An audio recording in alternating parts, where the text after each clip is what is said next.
Dear students, कैसे आप सब लोग? आई होप आप अच्छे होंगे। मैं हूं मोहित शर्मा और आप देख रहे हैं मेरे YouTube channel the nucleus of chemistry. तो आज बेसिक ऑर्गेनिक केमिस्ट्री का लेक्चर नंबर 6 है ये, और आज इस लेक्चर के अंदर हम लोग डिस्कस करने वाले, मैं आज आपको बताने वाला हूं कि जो ऑर्गेनिक कंपाउंड्स हैं उनका क्लासिफिकेशन किस तरीके से किया गया है। यानी हम लोग ऑर्गेनिक कंपाउंड्स को क्लासीफाई करना सीखेंगे। आज आप जानेंगे कि जब भी आपको एनसीईआरटी की बुक के अंदर एलिफेटिक लिखा हुआ मिलेगा या एरोमेटिक लिखा हुआ मिलेगा, होमोसाइक्लिक, हेट्रोसाइक्लिक, ये वर्ड्स जो हैं इनके प्रॉपर मीनिंग और इनसे रिलेटेड टर्म आपको यहाँ पर देखने और समझने को मिलेंगे। तो बिना किसी देरी के स्टार्ट करते हैं अपना लेक्चर और जानने और समझने की कोशिश करते हैं कि ऑर्गेनिक कंपाउंड्स को किस तरीके से क्लासीफाई किया गया है। तो देखिए, ऑर्गेनिक कंपाउंड्स को बेसिकली दो कैटेगरीज में डिवाइड किया गया है। पहली कैटेगरी हमारे पास ए साइक्लिक और ओपन चेन कंपाउंड। देखिए, साइक्लिक के आगे ए लगा दिया, मतलब साइक्लिक का अपोजिट, यानी ऐसे कंपाउंड जो साइक्लिक नहीं है, जिनको हम लोग ओपन चेन कंपाउंड भी बोलते हैं। इसका मतलब क्या है कि जो फर्स्ट कार्बन है और जो लास्ट कार्बन है वो आपस में कनेक्टेड नहीं होने चाहिए। जैसे फॉर एग्जांपल, अगर मैं इस तरीके से कार्बन की एक चेन बनाऊं तो यहाँ पर आपको नज़र आ रहा है ये फर्स्ट कार्बन है और ये हमारे पास लास्ट कार्बन यानी फोर्थ कार्बन है। क्या फर्स्ट कार्बन और फोर्थ कार्बन आपस में बॉन्डेड है? आंसर है नहीं। तो ऐसे कंपाउंड जिनमें फर्स्ट कार्बन और लास्ट कार्बन आपस में बॉन्डेड नहीं होते उनको हम लोग ए साइक्लिक या फिर ओपन चेन कंपाउंड्स बोलते हैं। और ये कंपाउंड्स आपके एलिफेटिक हाइड्रोकार्बन या एलिफेटिक कंपाउंड्स भी कहलाते हैं, क्योंकि इनिशियली जो आपके ओपन चेन कंपाउंड्स हैं वो एनिमल फैट से डिराइव्ड हुए थे, इसलिए इनका नाम पड़ा है एलिफेटिक हाइड्रोकार्बन। तो जब भी आप वर्ड एलिफेटिक समझें या सुने, आपको समझ में आ जाना चाहिए कि हम लोग किस ऑर्गेनिक कंपाउंड के बारे में बात कर रहे हैं। उन ऑर्गेनिक कंपाउंड्स के बारे में बात कर रहे हैं जो ए साइक्लिक हैं या ओपन चेन ऑर्गेनिक कंपाउंड्स हैं। ओके, नाउ ये जो आपके पास ए साइक्लिक और ओपन चेन कंपाउंड्स हैं, इनको फर्दर दो कैटेगरीज में डिवाइड किया गया है। ये कंपाउंड या तो आपके सैचुरेटेड कंपाउंड्स होंगे या फिर आपके अनसैचुरेटेड कंपाउंड्स होंगे। Now what is the meaning of saturated compound? Saturated compound या सैचुरेटेड हाइड्रोकार्बन्स उनको बोलते हैं जहां पर कार्बन टू कार्बन और कार्बन टू हाइड्रोजन सिर्फ और सिर्फ आपको सिंगल बॉन्ड या फिर सिग्मा बॉन्ड देखने को मिले, वो सारे कंपाउंड्स आपके क्या कहलाएंगे? सैचुरेटेड हाइड्रोकार्बन या सैचुरेटेड ऑर्गेनिक कंपाउंड कहलाएंगे। इसका सबसे अच्छा एग्जांपल है आपके पास एल्केन्स। तो एल्केन्स हमारे पास वो हाइड्रोकार्बन है जिसमें केवल और केवल आपको कार्बन टू कार्बन और कार्बन टू हाइड्रोजन सिर्फ और सिर्फ सिंगल या फिर सिग्मा बॉन्ड देखने को मिलेगा। इसका जनरल हमारे पास जो मॉलिक्यूलर फार्मूला है वो क्या आता है? CnH2n+2। यहाँ पर आप n की वैल्यू चेंज करते जाएंगे, यानी n की value 1, 2, 3 dot dot dot so on change करते जाएंगे, तो आपको यहाँ पर एल्केन की जो है वो होमोलॉगस सीरीज़ मिलती जाएगी। आपको एल्केन के मेंबर्स मिलते जाएंगे। जैसे n की वैल्यू अगर आप यहाँ पर 1 पुट करेंगे तो आपको सबसे पहला मेंबर मिलेगा CH4, 2 वैल्यू पुट करेंगे तो आपको मिलेगा C2H6 एंड सो ऑन। इस तरीके से आपको एल्केन्स के या फिर सैचुरेटेड हाइड्रोकार्बन के मेंबर्स मिलते चले जाएंगे। सेकेंड कैटेगरी हमारे पास अनसैचुरेटेड कंपाउंड्स या फिर अनसैचुरेटेड हाइड्रोकार्बन। समझिए, अनसैचुरेटेड कंपाउंड्स या अनसैचुरेटेड हाइड्रोकार्बन्स कौन से होते हैं? ऐसे ऑर्गेनिक कंपाउंड जिनमें कम से कम एक कार्बन टू कार्बन या तो आपको डबल बॉन्ड देखने को मिले या ट्रिपल बॉन्ड देखने को मिले, वो कंपाउंड्स क्या कहलाएंगे? आपके अनसैचुरेटेड हाइड्रोकार्बन। फिर सुनिए, ऐसे कंपाउंड्स जिनमें कम से कम मिनिमम एक carbon to carbon double bond या simply 1 carbon to carbon triple bond देखने को मिले, वो क्या कहलाएंगे? आपके unsaturated hydrocarbon. Now unsaturated hydrocarbon को फिर से दो क्लास में डिवाइड किया गया है, या तो वो एल्कीन्स होंगे या फिर एल्काइंस। एल्कीन्स का मतलब क्या? वो आपके पास हाइड्रोकार्बन जिसमें कार्बन टू कार्बन आपको डबल बॉन्ड देखने को मिलेगा, वो कहलाएंगे आपके एल्कीन्स। जिनमें ट्रिपल बॉन्ड देखने को मिलेगा वो कहलाएंगे आपके पास एल्काइंस। तो एल्कीन्स का जनरल फार्मूला होता है आपके पास CnH2n, जबकि एल्काइंस का जनरल फार्मूला होता है आपके पास CnH2n-2। यहाँ पर n की वैल्यू चेंज कीजिए। यहाँ पर आपके पास जो एल्कीन और एल्काइन है, यहाँ पर n की वैल्यू 2 से स्टार्ट होती है, तो 2, 3 एंड सो ऑन। ये वैल्यूज़ आप चेंज करते जाएंगे तो एल्कीन और एल्काइन के मेंबर्स विद मॉलिक्यूलर फार्मूला आपको मिलते चले जाएंगे with the help of this formula. Okay, तो आई थिंक ये आपको समझ में आया होगा कि ए साइक्लिक और ओपन चेन कंपाउंड्स क्या होते हैं, उनके क्लासिफिकेशन हमको समझ आए होंगे। चलिए बात करते हैं फिर हम लोग सेकंड कैटेगरी की। तो ऑर्गेनिक कंपाउंड्स की सेकंड कैटेगरी है हमारे पास साइक्लिक और closed chain compounds. Now again, what is the meaning of cyclic और क्लोज्ड चेन कंपाउंड्स? देखिए, अगर आपके पास कार्बन का फर्स्ट मेंबर, ये पहला मेंबर है, मान लीजिए ये सेकंड मेंबर है, ये थर्ड मेंबर है, ये फोर्थ मेंबर है। अब कार्बन का ये फोर्थ मेंबर फर्स्ट मेंबर के साथ अगर फिर से बॉन्ड बना ले तो यहाँ पर आपको नज़र आएगा कि ये एक ऐसा कंपाउंड बन गया है जो कि एक साइक्लिक कंपाउंड है। यहाँ से आप मूव करना स्टार्ट किए थे और यहाँ पर आप जाके क्या हो रहे हैं, एंड हो रहे हैं।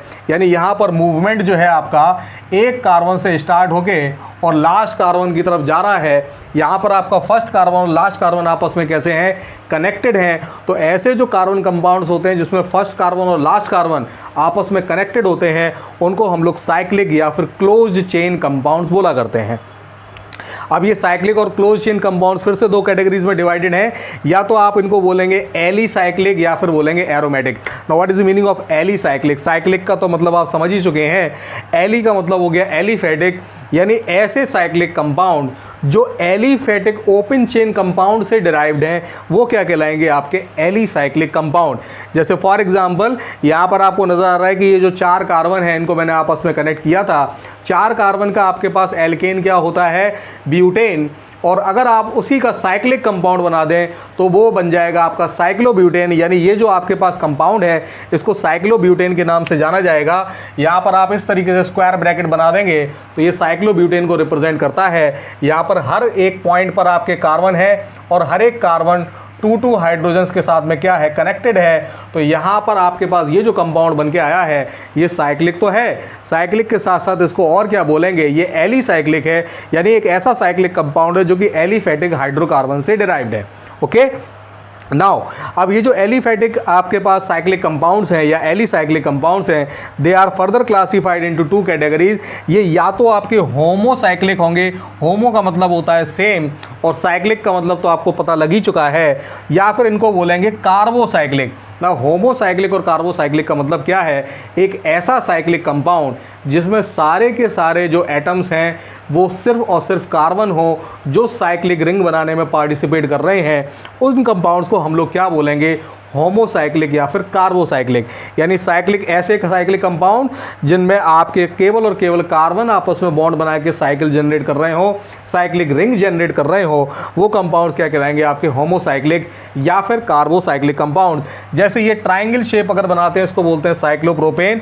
यहाँ पर देखिए आप तीनों के तीनों जो आपके एटम्स हैं वो कार्बन है। ये जो स्क्वायर शेप है जिसमें कार्बन 4 एटम्स के फॉर्म में प्रेजेंट है, हर एक पॉइंट पर आपके पास 4 एटम्स है। यहाँ पर कार्बन कार्बन कार्बन कार्बन, ये आपको टोटल 4 एटम्स नजर आ रहे हैं, इसको बोलेंगे साइक्लोब्यूटेन। 5 कार्बन का ये कहलाएगा साइक्लोपेंटेन, 6 कार्बन का ये कहलाएगा साइक्लोहेक्सेन। तो इन एग्जाम्पल में आप चेक कर रहे हैं कि जो भी हमारे पास ये साइक्लिक कंपाउंड आपको नज़र आ रहे हैं उसमें सारे के सारे जो एटम्स हैं जो कि रिंग फॉर्मेशन में पार्टिसिपेट कर रहे हैं वो सिर्फ और सिर्फ कार्बन है।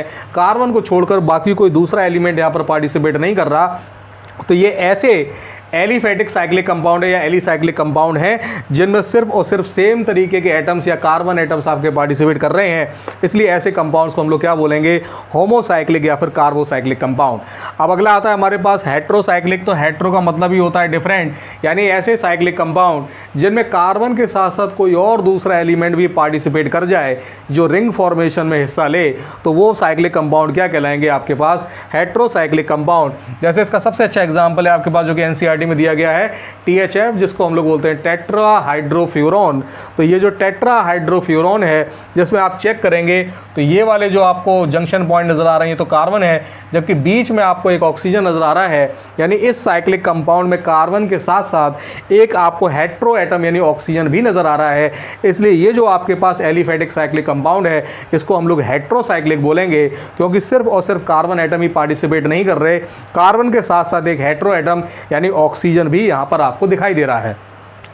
नेक्स्ट कैटेगरी आती है आपके पास एरोमेटिक। तो देखिए एरोमेटिक का आपको डीप अंडरस्टैंडिंग तो आपको क्लास 11th के अंदर ही जो हाइड्रोकार्बन चैप्टर होता है वहाँ पर आपको एरोमेटिसिटी के बारे में बताया जाता है। ऐसे कंपाउंड जिनके अंदर प्लेनैरिटी हो, जिनके अंदर कार्बन जो है आपके प्रॉपर प्लेनैरिटी के साथ में एडजस्टेड हो, हकल रूल फॉलो हो रहा हो, वो सारे एरोमेटिक कहलाते हैं। लेकिन आप अपनी 12th क्लास की केमिस्ट्री के अंदर जो भी आप एरोमेटिक कंपाउंड्स स्टडी करेंगे वो सिर्फ और सिर्फ बेंजीन से डिराइव्ड होंगे या बेंजीन से रिलेटेड कंपाउंड्स होंगे। तो यहाँ पर एरोमेटिक का आप मतलब सिंपल सा ये समझिए, बेंजीन या बेंजीन के जैसे कंपाउंड्स, उनको हम लोग क्या बोलेंगे, एरोमेटिक कंपाउंड्स। तो बेंजीन के जैसे जो भी कंपाउंड्स होते हैं उनको बोला जाता है बेंजीनॉइड। बेंजीनॉइड का मतलब या तो वहाँ पर बेंजीन आएगा या बेंजीन से एक या एक से ज़्यादा हाइड्रोजन को हटाकर आपने कोई और चीज़, कोई और ग्रुप लगा रखा होगा, तो वो आपका कहलाएगा डेरिवेटिव ऑफ बेंजीन। तो वो भी आपका किस कैटेगरी में आएगा, बेंजीनॉइड की कैटेगरी में आएगा। जैसे यहाँ पर चेक कीजिए, यहाँ पर लिखा हुआ है ये बेंजीन रिंग है, ये जो साइक्लिक कंपाउंड है जिसके अंदर कार्बन कार्बन की आपको 6 मेंबर्ड रिंग नज़र आ रही है और बीच में ऑल्टरनेट पोजीशन पर आपको डबल बॉन्ड नज़र आ रहे हैं। इस पर्टिकुलर कंपाउंड को हम लोग बेंजीन के नाम से जानते हैं। इसी बेंजीन के ऊपर अगर एक हाइड्रोजन हटा के मैं CH3 लगा दूँ तो ये मिथाइल बेंजीन या फिर टोलुइन कहलाता है। अगर मैं इसी CH3 को यहाँ से हटाकर यहाँ पर NH2 लगा देता हूँ तो ये कंपाउंड जो है मेरे पास, इसको हम लोग एनिलीन के नाम से जानते हैं।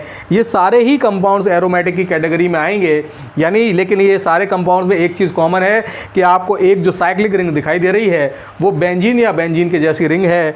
यानी ये कंपाउंड जो है वो कौन से एरोमेटिक कंपाउंड कहलाएंगे, आपके बेंजीनॉइड एरोमेटिक कंपाउंड्स कहलाएंगे। नेक्स्ट आते हैं हमारे पास नॉन बेंजीनॉइड एरोमेटिक कंपाउंड। तो ये जनरली आपको देखने को नहीं मिलेगा आपके सिलेबस में, लेकिन फिर भी जानकारी के लिए मैं बता देता हूँ। ऐसे ऑर्गेनिक कंपाउंड, ऐसे एरोमेटिक हाइड्रोकार्बन जो कि बेंजीन के जैसे नहीं दिखते, बेंजीन की जैसी 6 मेंबर्ड आपकी साइक्लिक रिंग का फॉर्मेशन नहीं करते, वो क्या कहलाएंगे, आपके नॉन बेंजीनॉइड।